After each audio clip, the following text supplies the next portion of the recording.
عظیم المرتبت آپ نو کسے نے خط لکھیا، خط دے وچ گالاں لکھیاں۔ ایک بہت بڑے عالم دین اللہ دے ولی انہاں نو کو گالیاں بھرا خط لکھے تے شاگرداں دی نظر پہ جاوے تے شاگرد سیکھ پا ہون گے، یقیناً اپنے استاد دی بے ادبی برداشت نہیں کرن گے۔ سیدی اعلیٰ حضرت دے اس گستاخی بھرا خط جڑا آپ نو پہنچا ویکھ کے شاگرد کہن لگے جی سانو دسو نا یہ کس بندے لکھا ہے، اندی ایسی تیسی پھیر دیواں۔ آپ نے فرمایا بھی وہ گھڑے میں جڑے پہلے خط پہن وہ چک کے لے آؤ نا۔ خط لے آندے گئے، کسے نے لکھیا سی تسی ولی کامل ہو، کسے نے لکھیا سی تسی کتب ہو، کسے نے لکھیا سی تسی ریاضی دے ماہر ہو، تعریف نال خط بھرے ہوئے سن۔ فرمایا جنہاں نے اے تعریف والے خط لکھے نے انہاں نو انعام دے کے آئے جے تسی، جے تعریف کرن والے نو انعام نہیں نہ دے سکدے تے مینوں گالاں کڈن والے نو برا بلا بھی نہ۔ جڑا نیکی کردا ہے اندیاں نیکیاں اگر ساڈیاں نظراں تو اوجھل ہو گئیاں، ایک برائی سانو دس پئی ہے، ایک غلطی دس پئی ہے تے اسی اس بندے اتے ایٹم بم بن کے ڈگنا شروع کر دینا ہے۔ اے رویہ ایک مسلح دا نہیں، ایک دشمن دا۔ تے مسجد چاہ کے مؤذن نال دشمنی کوئی اچھا عمل تے نہیں۔ اسی طریقے نال ہر روز مصلی امامت تے کھڑا ہو کے امام خوبصورت انداز وچ نماز پڑھاوے، کسے دن غلطی کر لوے تے مقتدی ہوندے تے برس پہ، اے انسانیت نہیں، اے اصلاح نہیں ہے، اے انسانیت دی تذلیل ہے۔ اس واسطے جتھے کوئی غلطی ہوئے اگر غلطی اتے گرفت کرنی ہے تے مسلح دا کام یہ ہے کہ جڑے اچھے عمل اس بندے کو صادر ہون انہاں دی تعریف بھی کرے۔ جس بندے دی اصلاح مقصود ہے ضروری ہے کہ اسی اس بندے اتے اس غلطی دے نقصانات بھی ظاہر کریے۔ صرف یہ دس دینا بھی اے غلط کر رہے ہیں، یہ کافی نہیں۔ اصلاح واسطے ضروری ہے کہ جڑا کام اسی غلط کلیئر کر چکے ہیں، اسی چاہنے ہیں کہ کسے دے دل وچوں کسے دے اندروں اس برائی دا خاتمہ کریے، تے ضروری ہے کہ اسی اس برے بندے دے سامنے اس برائی دے نقصانات پیش کریے۔ صرف اتنا کہہ دینا کہ یہ شے غلط ہے، بھی ظاہری بات ہے اس بندے نے جڑا ایک کام کیتا ہے کوئی نہ کوئی ذہن وچ نفع لے کے کیتا ہے۔ مثال دے طور تے شرابیاں کو پوچھ لئیے شراب کیوں پیندے نے، کہندے جی ذہنی سکون واسطے پینے۔ اسی ہن شراب تو روکنا چاہنے ہیں تے سانو علم اتنا ایک ہوئے کہ اسی شراب روکن دے نال نال شراب دے نقصان بھی گنوا سکیں۔ اگر جواریاں کو پوچھا جاوے، جوا کھیڈن والے کو پوچھا جاوے جوا کیوں کھیڈ دے جے، کہن گے جی 100 روپیے دا 1000 بن جاندہ ہے، 1000 دے 10,000 بن جاندے ہیں، جیباں گرم ہوندیاں، ساڈے گھرے پیسے آمن تانوں چب دے۔ کوئی بھی برائی دا رسیہ برائی کردا ہے، شیطان اس دے فائدے ضرور ذہن وچ پاندا ہے۔ اج کئی نوجوان اپنے پنڈ دے برباد ہو رہے، توجہ دین دی ضرورت ہے، ماں پیو نو توجہ دین دی ضرورت ہے۔ اے ڈنگر نہیں نے کہ گندگی اتے بیٹھ جاون تاں بھی ٹھیک ہے، ستھری جگہ دے بیٹھ جان تاں بھی ٹھیک ہے۔ اے نسل نو بگڑ رہی ہے، اپنے بچیاں دا محاسبہ کرو۔ گھر دے وچ جدو بچہ نکلدا ہے جیب وچ 1 روپیہ بھی کوئی نہیں تے واپس آندا ہے تے 100 روپیہ ہے، ماں پیو نو پوچھنا تے چاہیے ہے کہ پتر 100 روپیہ کتوں لے کے آئے، لیکن حالت یہ ہے کہ بچہ مسجد تے پرانی جتی پا کے آندا ہے تے گھر سینڈل پا کے جاندا ہے، ماں دیے چنگا کیتا ہے پتر عید تے نویں جتی نہیں لینی پینی۔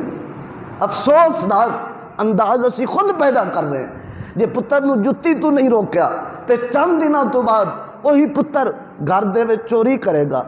پتر نو چوری تو نہ روکا، چند دنوں تو بعد روڈ اتے کھڑا ہو کے ڈکیٹی کرے گا، جے ڈکیٹی تو نہ روکا تے بینک جا کے لٹے گا۔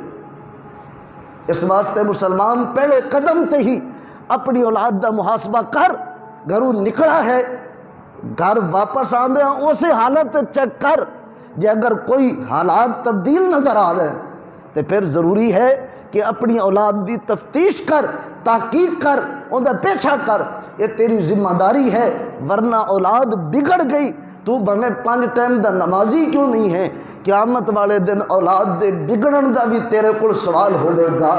کلکم رائن وکلکم مسئول عن رعیتہ، تواڈے وچوں ہر ایک نگران ہے تے ہر ایک کو اپنی رعیت دے بارے پوچھ گچھ ہوے گی۔ نبی علیہ الصلوۃ والسلام دے اصلاح دے طریقیاں وچوں ایک طریقہ یہ بھی سی کہ جڑی غلطی ہوئے اس غلطی دیاں خامیاں تے نقصان دسے جاندے سن. مثال دے طور تے شراب تے جوے تو روکیا قرآن نے نال خامیاں دسیاں. اللہ جل مجدہ الکریم نے ارشاد فرمایا یا ایھا الذین آمنوا انما الخمر والمیسر والانصاب والازلام رجس. ارشاد فرمایا کہ شراب تے جوا اس تو رک جاؤ چونکہ یہ رجس نے. پہلی چیزیں دسی گئی کہ غلیظ نے، گندگی ہے. پتہ ہے نا پیشاب گندا ہے تے کوئی پیشاب پیندا؟ پتہ ہے کہ پخانہ گندا ہے، کوئی کول بھی نہیں کھڑا ہوندا. پہلی چیزیں دسی گئی کہ شراب تے جوا یہ دونوں چیزاں رجس نے، گند نے. جدو لفظ گند بولا جاوے تے جس دی طبیعت سیانی ہوئے، طبیعت سلیم ہوئے، انہوں تے اسے ٹائم ہی شراب تو تے جوے تو نفرت ہو جانی چاہیے. اگلا دسا گیا من عمل الشیطان. دوسرا نقصان یہ ہے کہ جوا تے شراب یہ شیطانی کام. جڑا بندہ دشمن ہوئے نا وہ کام بھویں جیڑا بھی چوٹی دا کر رہا ہوئے تے آپ دے دشمن والا کام کرن نو دل نہیں کردا. اسی آخنے ساڈے دشمنہ کیتا ہے، اسی اندے نیڑے ہی نہیں جانا. تے شیطان ساڈا دشمن ہے. یہ جوے کھڈانے تے شراباں پیوانیاں شیطان دا کام ہے. اندے نال شیطان خوش ہوندا ہے تے جن دی طبیعت جن دے تصورات کہ شیطان نو خوش نہیں کرنا، وہ شراب تو بھی توبہ طائب ہو جاوے گا، وہ جوے تو بھی توبہ طائب ہو جاوے گا. فاجتنبوہ لعلکم تفلحون. فرمایا انہاں تو بچ جاؤ تسی کامیاب ہو جاؤ گے. بچے سمجھدے نے جوا کھیڑ کے امیر ہوواں گے. رب فرماندا ہے بچ جاؤ گے تے امیر ہو جاؤ گے، جے نہ بچو گے تے کنگلے تے غریب ہو جاؤ گے. اگے خامی دسی گئی انما یرید الشیطان ان یوقع بینکم العداوۃ والبغضاء فی الخمر والمیسر. شیطان اپنا ہتھیار استعمال کردا ہے. جنہاں نو لڑانا ہوئے انہاں وچ شراب تے جوا عام کر دیندا. شرابی لڑن گے تے جواری بھی لڑن گے. یہ لڑائی جس کام نال ہوندی ہوئے وہ کام کتوں فائدے والا ہے، وہ نقصان دہ ہے. وَيَصُدَّكُمْ عَنْ ذِكْرِ اللَّهِ وَعَنِ الصَّلَاةِ. یہ شیطان شراب پیوا کے جوا کھڈا کے تو اللہ دے ذکر تو بھی روکدا ہے تے نماز تو بھی روکدا ہے. حقیقت ہے جڑے جواری نوجوان نے اکثر ویکھیا ہے کہ ادھروں نماز اثر دی جماعت دا ٹائم ہے، ادھروں جوے دے اڈے تے جا رہے. نماز تو شیطان روک رہا ہے جوے دے ذریعے نال. پھر اللہ دے ذکر تو رکے نے. جتنی دیر جوا تاش کرکٹ تے جوا لا کے کھیڑ رہے نے اتنی دیر گاڑیں گاڑ. اللہ دے ذکر تو غفلت، نماز تو دوری، آپس تے لڑائیاں، شیطانی کم تے گندگی نو منہ لانا یہ اچھا عمل نہیں. اس واسطے گزارش ہے کہ جڑے نوجوان اس بری مرض وچ مبتلا نے، جوا کھیڑ دے نے، رب دا واسطہ جے اس ماہ مقدس دا صدقہ جے بچ جاؤ نہیں تے تباہ ہو جاؤ گے. اللہ احکم الحاکمین.